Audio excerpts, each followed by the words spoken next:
بسم اللہ الرحمن الرحیم۔ آج کے دن سب کام چھوڑ کر 17 بار یہ لفظ پڑھ لینا۔ اسٹامپ پیپر پر لکھ کے دیتا ہوں، آپ کے پاس کروڑوں روپے آ جائیں گے۔ محترم ناظرین، آج کے اس بابرکت دن میں اس تسبیح کو پڑھنے سے اپنی آنکھوں سے خود تماشا دیکھ لینا۔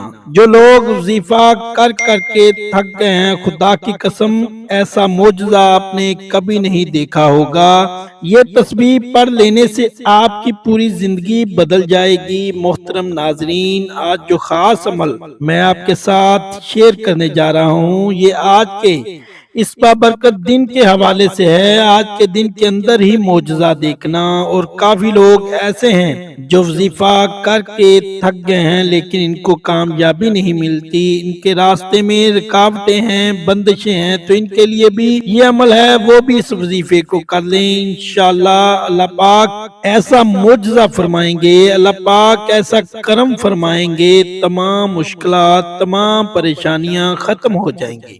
محترم ناظرین، نبی کریم صلی اللہ علیہ وسلم نے فرمایا، اے عبداللہ بن قیس، کیا میں تمہیں جنت کے خزانوں میں سے ایک خزانے کے متعلق نہ بتاؤں؟ میں نے عرض کیا، یا رسول اللہ صلی اللہ علیہ وسلم، کیوں نہیں، ضرور بتائیں۔ تو آپ صلی اللہ علیہ وسلم نے فرمایا، پس تم کہو نا گناہ سے بچنے کی ہمت ہے، نہ نیکی کرنے کی طاقت، اور اللہ کی توفیق صحیح ہے۔ بخاری اور مسلم نے اسے روایت کیا ہے۔ تو ناظرین، آج کا یہ جو وظیفہ ہے، کس تعداد میں پڑھنا ہے، کس وقت پڑھنا ہے، اور یہ وظیفہ پڑھنے سے کیا کیا فوائد آپ کو ملیں گے، وہ سارا کا سارا بتائیں گے آج کی اس خاص ویڈیو میں۔ ناظرین، یاد رکھنا، 3 گناہ معاف نہیں ہوں گے۔ حضرت عبداللہ بن رضی اللہ تعالیٰ عنہ سے روایت ہے کہ نبی اکرم صلی اللہ علیہ وسلم نے فرمایا کہ اللہ تعالیٰ بندے کے 3 قسم کے گناہ معاف نہیں کرے گا۔ ان گناہوں کے علاوہ جس قدر گناہ ہوں گے ان کو معاف کر دے گا، لیکن ان 3 گناہوں کو کبھی معاف نہیں کرے گا۔ وہ 3 گناہ کون سے ہیں؟ نمبر 1، اللہ تعالیٰ کے ساتھ کسی کو شریک ٹھہرانا۔ نمبر 2، جادو کرنا ہو یا کروانا ہو۔ نمبر 3، اپنے مسلمان بھائی کے ساتھ حسد کرنا۔ اب جو پہلا ہے، اس کی تشریح کچھ اس طرح سے ہے کہ اگر کوئی آدمی ان گناہوں سے توبہ کیے بغیر مر جاتا ہے تو اس کو معاف نہیں کیا جائے گا۔ ان گناہوں کے علاوہ جتنے گناہ ہوں گے، اگر اللہ چاہے گا تو معاف کر دے گا۔ شرک اس قدر سنگین جرم ہے کہ شرک کرنے والے آدمی کا کوئی عمل قابل قبول نہیں کیا جاتا۔ اسی طرح جادو جو ہے وہ بدترین گناہ ہے جو آدمی کو ایمان سے خارج کر دیتا ہے۔ حسد یہ ایسا زہریلا گناہ ہے جو آدمی کی سال ہر سال کی تمام نمازیں، تلاوت، صدقہ اور دیگر عبادات ایک لمحے میں برباد کر دیتا ہے۔ کسی کی اچھی چیز دیکھ کر گمان کرنا کہ اس کے پاس یہ نہ رہے، اس پر جادو، جنات، اس طرح کی چیزیں شروع کر دیتے ہیں۔ اس سے بھی کوشش کیا کرو، بچا کرو۔ انشاءاللہ اللہ پاک آپ کو اپنے حفظ و ایمان میں رکھے، اور خاص طور پر صبح شام سورۃ الفلق اور سورۃ الناس کی تلاوت کر لیا کرو، اس سے بھی اللہ پاک آپ کو اپنے حفظ و ایمان میں رکھے گا۔ حضور صلی اللہ علیہ وسلم کے بڑے صاحبزادے حضرت قاسم رضی اللہ عنہ کی وفات کے بعد جب ان کے چھوٹے صاحبزادے حضرت عبداللہ رضی اللہ عنہ کا بھی انتقال ہو گیا، عرب کے کفار بہت خوش ہوئے۔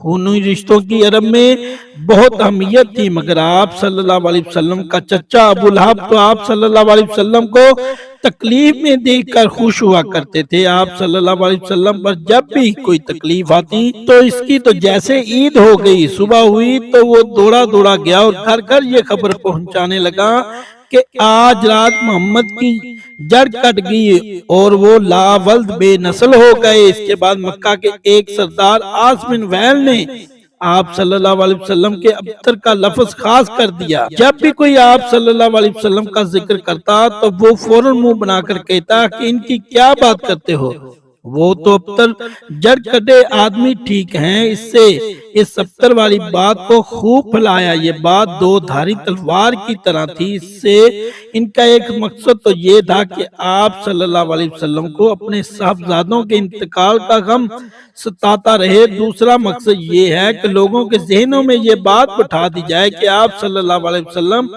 اپنی قوم سے کٹ کر اس درخت کی مانند ہو گئے ہیں جس کی جڑیں کٹ گئی اور اب وہ گرنے ہی والا ہے۔ عاص بن وائل چند لوگوں سے کہتا کہ یہ بے نسل رہ گئے، ان کا کوئی نام لینے والا نہیں ہوگا، ان کی وفات کے بعد ان کا نام بھی مٹ جائے گا۔ یہ انتہائی دل شکن حالات تھے۔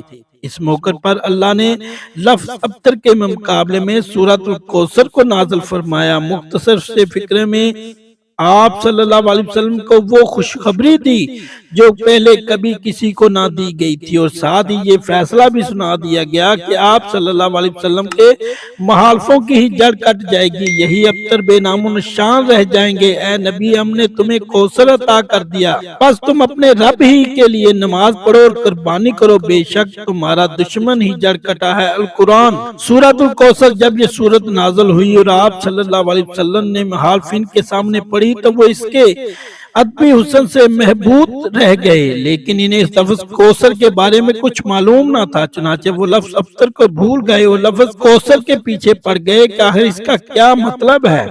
لوگ ماہرین کلام کے آگے پیچھے پھرنے لگے، ہر بازار، ہر گلی و کوچہ، ہر محفل میں بس ایک ہی لفظ کی تکرار رہ گئی۔ لفظ ابتر کے مقابلے میں لفظ کوثر کا صوتی حسن بہت زیادہ ہے، حتیٰ کہ لوگوں نے آپ صلی اللہ علیہ وسلم سے اور آپ صلی اللہ علیہ وسلم کے ساتھیوں سے رجوع کیا اور لفظ کوثر کا مطلب پوچھا۔ اس طرح لفظ کوثر نے مخالفین کے پروپیگنڈا کے پرخچے اڑا کر رکھ دیے۔ ناظرین، سورۃ الکوثر کا شان نزول آپ کے سامنے پیش کیا ہے۔ اب چلتے ہیں وظیفہ کی جانب۔ محترم ناظرین، جن لوگوں کے اوپر قرض ہے یا جو لوگ کسی بھی وجہ سے مالی تنگی کا شکار ہیں، قرض ہے کہ اترنے کا نام ہی نہیں لیتا، مسائل بڑھتے ہی جا رہے ہیں، تو میں نے خود قرض میں رہا ہوں، مجھے پتا ہے کہ اتنی بڑی رسوائی ہوتی ہے، تکلیف ہوتی ہے، لوگوں کی باتیں سننا پڑتی ہیں، اس وجہ سے قرض سے ہمیشہ پناہ مانگا کرو۔ اللہ پاک سے دعا ہے اللہ پاک آپ تمام لوگوں کو قرض سے محفوظ رکھے۔ تو ناظرین، آج کے بابرکت دن میں نے آپ سب سے پہلے درود پاک پڑھنا ہے، ایک مرتبہ ثواب کے طور پر میرے ساتھ بھی پڑھ لیں۔ اللہم صلی علی محمد وعلی آل محمد کما صلیت علی ابراہیم وعلی آل ابراہیم انک حمید مجید۔ اللہم بارک علی محمد وعلی آل محمد کما بارکت علی ابراہیم وعلی آل ابراہیم انک حمید مجید۔ اس کے بعد آپ نے یہ کلمات آپ کی سکرین پر شو ہو رہے ہیں، لا حول ولا قوت الا باللہ، لا حول ولا قوت الا باللہ بار پڑھ لینے ہیں کسی بھی نماز کے بعد 17 بار، جس وقت آپ کو فرصت ملے تب بھی، یا اس سے زیادہ اگر کوئی پڑھنا چاہے تو وہ پڑھ سکتا ہے، اور اس کے ساتھ ہی سورۃ الکوثر کو بھی آپ نے اتنی تعداد میں پڑھنا ہے۔ یقین جانو ان وظائف سے اتنا فائدہ ہوگا، ان وظائف سے ایسا معجزہ ہوگا کہ آپ لوگوں کی قسمت ہی بدل جائے گی۔ اللہ پاک ہر مشکل کو ختم فرما دیں گے، رزق اور دولت کی ایسی پرواہ نہ ہوگی، پیسہ آپ سے ختم نہیں ہوگا۔ اس کے بعد ناظرین، صدقے دل کے ساتھ اللہ پاک سے کامل یقین کے ساتھ اور اللہ کی ذات پر بھروسہ رکھتے ہوئے دعا کرنی ہے، انشاءاللہ آپ کی ہر دعا قبول ہوگی، اللہ تعالیٰ آپ کی ہر حاجات کو قبول فرمائے گا۔ میری اللہ پاک سے دعا ہے کہ میرے اللہ ہے، میرے پیارے اور غفور الرحیم اللہ، ہم سب کی جو مشکلات ہیں ان کو آسان فرما، میرے اللہ ہم پر اپنی خاص مہربانی فرما دے، خاص کرم فرما دے۔